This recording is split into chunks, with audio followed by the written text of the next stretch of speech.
नमस्कार मंडळी.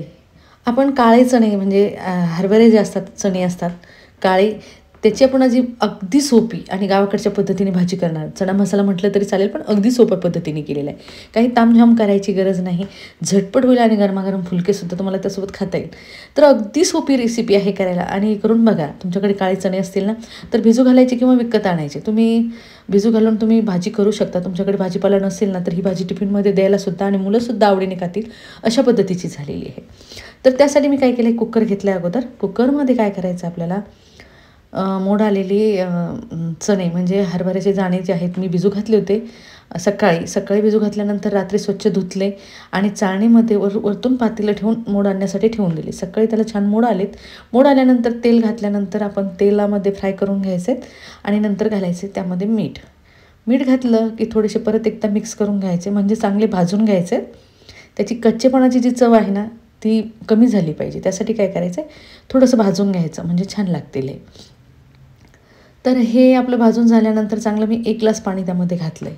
1 वाटी चणे होते आपले, म्हणजे हरभरे होते, हरभऱ्याचे दाणे, आणि त्यामध्ये 1 ग्लास पाणी घालायचं आहे. पाणी घातल्यानंतर कुकरचं चांगलं झाकण लावून घ्यायचं आहे आणि झाकण लावून घेतल्यानंतर चांगल्या 2 ते 3 शिट्ट्या होऊ द्यायच्या आहे. त्याच्या 2 ते 3 शिट्ट्या झाल्यानंतर आपल्याला वाफ काढून घ्यायची आणि नंतर झाकण उघडून घ्यायचं आहे आणि आपला चणा शिजला आहे की नाही तो बघायचा आहे आपल्याला. तर आपण एकदा चेक करून बघणार आहोत चमच्याच्या सहाय्याने. थोडंसं आपण चमच्यामध्ये घेऊन एकदा हाताने थोडंसं दाबून बघूयात. तर छान नरम झालेलं आहे, म्हणजे मऊसूत झालेलं आहे. तर हे झालं आपलं शिजून. आता काय करायचं, आपल्याला पुढची तयारी करायची आहे. तर हे आपण बाजूला ठेवतो आहे आणि बाजूला ठेवल्यानंतर आपल्याला पुढची तयारी करायची. त्यासाठी मी कढई घेतली. कढईमध्ये आपल्याला दालचिनीचा छोटासा तुकडा घालायचा आहे. अगोदर 2 चमचे तेल घालायचे, दालचिनीचा छोटासा तुकडा घातला आणि 1 तेजपान घालायचे, ते अर्ध करून घालायचे आणि मोठा कांदा घातला आहे. मिडियम आकाराचे असतील तर 2 कांदे घाला. कांदा चांगला ट्रान्सपरंट होईपर्यंत, म्हणजे रंग बदलेपर्यंत आपण या कांद्याला फ्राय करून घेणार आहोत. तर कांदा जसा फ्राय होईल तशी आपली भाजी छान लागेल. तर त्यासाठी कांदा चांगला फ्राय होऊ द्यायचा आहे आणि नंतर आपल्याला पुढची प्रोसिजर करायची. तर कांद्याचा रंग तुम्ही बघू शकता चांगला ब्राऊन झाला आहे. ब्राऊन झाल्यानंतर आपल्याला त्यामध्ये घालायचं आहे लसूण अद्रकची पेस्ट 1 चमचा. तर अर्धा इंच लसूण घेतला आणि 10 ते 12 लसूण पाकळ्या घेतल्यात मी. ते कुटून घेतलं आहे आणि त्याची पेस्ट घातली. पेस्ट घातल्यानंतर आपल्याला याचा चांगला रंग बदलू द्यायचा. चांगला ब्राऊन रंग आला पाहिजे लसणाला आणि कांद्याला. तर कांदा आपण यासाठी अगोदर घातला आहे. कांदा हा फार वेळ लागतो फ्राय व्हायला, लसूण लगेच फ्राय होतो. त्यामुळे आपण नंतर लसूण आणि अद्रकची पेस्ट घातली. चांगलं ब्राऊन झाल्यानंतर त्या स्टेजवरती घालायचं आहे आपल्याला टोमॅटो. 1 टोमॅटो घातला आहे मी बारीक चिरलेला. तुम्हाला प्युरी आवडत असेल, म्हणजे पेस्ट करून आवडत असेल टमाट्याची, तर तुम्ही तीसुद्धा घालू शकता. पण आम्ही टोमॅटो डायरेक्टच घातलेला आहे बारीक चिरून आणि तोसुद्धा आपल्याला मऊसूत होईपर्यंत शिजून घ्यायचा आहे. चांगला शिजून झाल्यानंतर त्यामध्ये घालायची आपल्याला अर्धा चमचा हळद.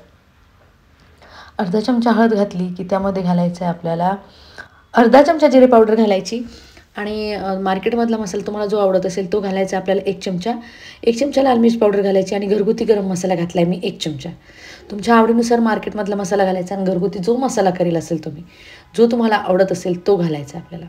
तर हे मसाले चांगले फ्लेवर येईपर्यंत, म्हणजे जोपर्यंत किचनमध्ये त्याचा फ्लेवर येत नाही ना तोपर्यंत फ्राय करून घ्यायचे मंद आचेवर. तर छान आपले मसाले फ्राय करून झाले तिथे तुम्ही बघू शकता. त्यामध्ये घालायचं आपल्याला थोडंसं पाणी घातलं की मसाले चांगले एकदा व्यवस्थित मिक्स करून घ्यायचे, म्हणजे आपल्याला हे मसाले चांगले घोटून घ्यायचे. जितके छान घोटल्या जातील तितकी तुमची ग्रेव्ही, चण्याची ग्रेव्ही जी आहे ती छान होईल. तर परत मी 1 ग्लास पूर्ण यामध्ये पाणी घातले आणि थोडंसं गॅसवर शिजून घ्यायचं आहे आपल्याला. त्यासाठी काय केलं, चमच्याच्या साहाय्याने थोडंसं घोटून पण घेतलं आहे आणि मिक्स करून घेतल्यानंतर आपल्याला याच्यावरती झाकण ठेवायचं आहे आणि मसाला चांगला मंद आचेवर आपल्याला 3 ते 4 मिनटं शिजू द्यायचं आहे. 3 ते 4 मिनटं शिजू दिल्यानंतर आपल्याला मधोमध एकदा चेक करायचं आहे. असं काही नाही की तुम्ही एकदा झाकण ठेवून दिलं म्हणजे मध्ये चेक नाही करायचं आणि चमच्याच्या साहाय्याने असं घोटून घ्यायचं आहे त्याला. तर घोटून घेतल्यानंतर जी ग्रेव्ही तयार होते ना ती खूप छान तयार होते. तर ही झाली आपली ग्रेव्ही तयार. नंतर घालायची आपल्याला कसुरी मेथी. तर कसुरी मेथी घातल्यानंतर आपण छान मिक्स करून घ्यायचं आहे, त्याने छान फ्लेवर पण येतो आहे. तर चमच्याच्या साहाय्याने मिक्स करून घेतल्यानंतर आपली झाली ग्रेव्ही तयार, मस्त झणझणीत आणि चवीला पण छान. आपण चण्यामध्ये शिजवताना सुद्धा मीठ घातलं होतं, तर यामध्ये ग्रेव्हीमध्ये मी काळं मीठ घातलेलं आहे. तर काळं मीठ यासाठी घालायचं, भाजीला चव खूप छान येते चण्याच्या. तुम्ही ट्राय करून बघा, काळं मीठ जर असेल ना तुमच्याकडे तर ट्राय करून बघा, खूप छान चव येते. तर हे शिजलेले चणे पाण्यासहित घालायचे आहेत आपल्याला, कारण मिठाचं पाणी पण आहे त्यामध्ये. तर व्यवस्थित आपल्याला आकाराने त्यामध्ये पाणी घालायचं. तुम्हाला लागत असेल तर पाणी घाला, मला वाटत नाही पाणी घालायची गरज पडेल. तर तुम्हाला थोडीशी अजून ग्रेव्ही हवी असेल तर थोडंसं पाणी घातलं तरी हे चालेल.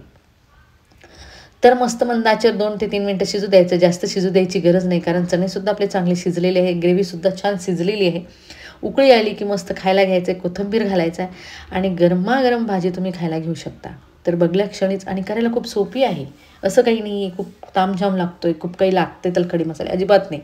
तेजपान आणि दालचिनी नसेल तरीही चालेल, असं काही नाही की दालचिनी आणि तेजपानाशिवाय ही भाजी होणार नाही आहे. नसेल तरी छान चव लागेल तुमची. तर अगदी गरमागरम आणि झणझणीत भाजी ट्राय करून बघा. फुलक्यासोबत, भातासोबत, कशासोबतही खा तुम्ही, तंदूरसोबत कशासोबतही खा. एकदा ट्राय करून बघा, अगदी सोप्या पद्धतीने केलेली आहे. आणि हे बघा तुम्ही गरमागरम फुलके.